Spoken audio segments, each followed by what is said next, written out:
Hello and welcome back. If you're new here, my name is Dara, and today we're making a juicy summer arrangement.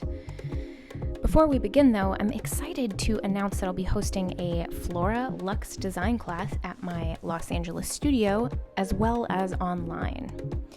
If you're interested in joining, be sure to sign up at my email list at the description box below to get direct notification from me when these classes launch. This is an important little step because you want to protect whatever surface your arrangement is going on in case it's a delicate surface. You want to protect that. Then I go in with the wire cutters and the chicken wire. I stretch that chicken wire out. This is super important.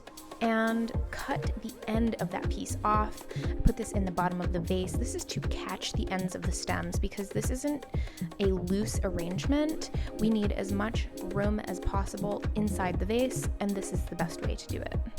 I always sanitize my tools before I begin. This keeps them super sharp and also keeps the stems bacteria free. This is the 1/4-inch waterproof Oasis floral tape, and I just secure that grid over top and then also at the upper lip of that brim and reinforce it with my fingers to make sure that no water gets in there. And I put the flower food in and room temperature water. If you have watched any of my other floral design videos here, you'll know I'm a huge fan of geranium, but geranium is quite the finicky green, and I have a really nice tip for you. When you are processing your flowers, processing is when you get your flowers back and you hydrate them with flower food, you cut off any of the dead or unnecessary foliage, and you let them hydrate before you design with them so that they fully drink and open out. This is the best way to design. We don't always have the time to do that, but if you do, it's the best way. And for geranium specifically, you want to use hot water, the hottest possible. I haven't tried boiling water, but whatever your faucet is capable of producing for hot water usually works really well. And today we're starting the base of the arrangement with hydrangea. Usually when I use hydrangea, I start my arrangement with the hydrangea because it's the largest flower and I kind of treat it like the canvas of the arrangement. So it's kind of creating an overall palette for all of the other flowers to sit. Now we have coxcomb celosia, and I really whittle these down with my knife. I scrape off all of the nodes and then also even trim down some of the stem so that it fits easily into those open node spaces in that grid. The chicken wire doesn't have huge holes, at least the kind that I'm using and the one that is linked in the description box below. I feel like it's the best grid for the types of arrangements that I make. If you're making looser arrangements, you might want to find a looser style and then bunch that up really tight. Then if you watched my how to care for tulips video, these are the gorgeous tulips that I used in that video, and they are going into this arrangement. A little dance break. Make sure that I entertain myself as I'm designing. We have sedum. Sedum's coming in. This is a really cool summer flower. It is the bloom of a succulent, just taking off any of that foliage as I would with any other stem that I'm doing. I start with the base of greens, which is geranium in this case, and then strip off all of the foliage off of all of the other stems because it's unnecessary. It's wasted energy, and you want all of the hydration and flower food to go to the blooms, not the foliage, because we're not using the flowers for the foliage. Unless that's your design style, then that's a whole different topic, but this is the way that I design, and it's the best for the flowers. This garden rose was spectacular. This was called Georgia Peach, super fragrant, and I don't know if it was one of those placebo things, but it actually did smell like a peach. Really, really gorgeous. And this is what I would consider a pave style design. Oh my god, these ranunculus. I hope you can tell in this video, sometimes it doesn't pick up the nuance of color, but this was like a really rich coral color, and super nuanced. Like every little stem in this bunch had just a slightly different color hue to them. They were super, super gorgeous coral color. And if you can see, the stems kind of have this little bendy doodle to them, and so the way that you insert them into your arrangement is really important.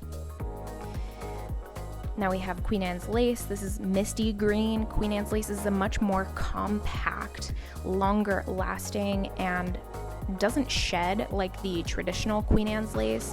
It's a more compact, more hardy green, if you will. And then I just go in and tuck those behind other flowers. This is something that usually goes behind flowers.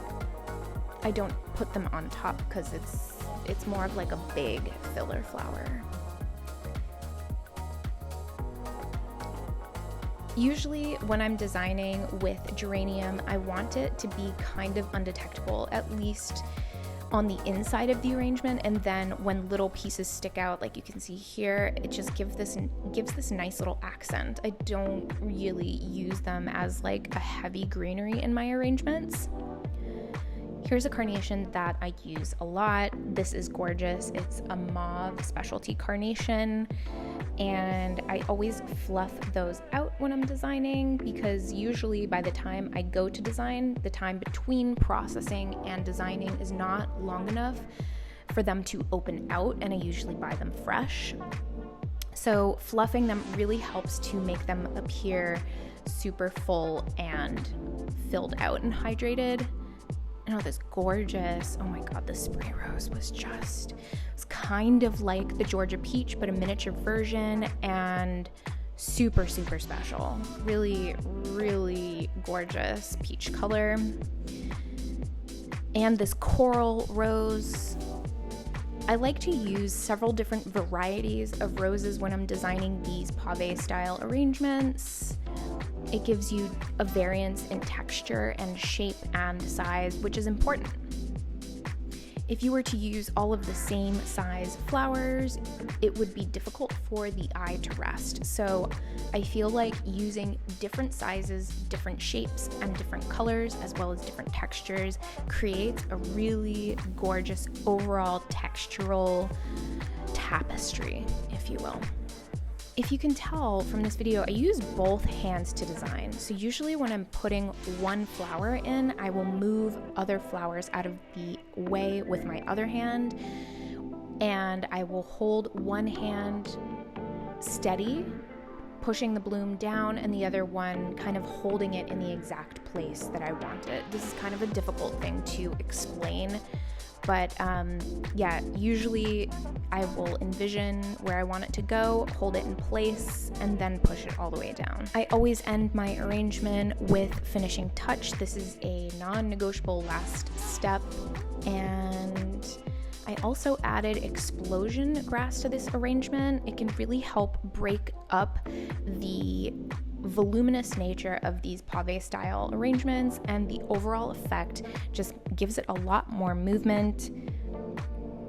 And it just obviously for the summer arrangement is a really nice finishing element here. Super juicy, super gorgeous, very summery. I wanted to eat this arrangement. I wish I could.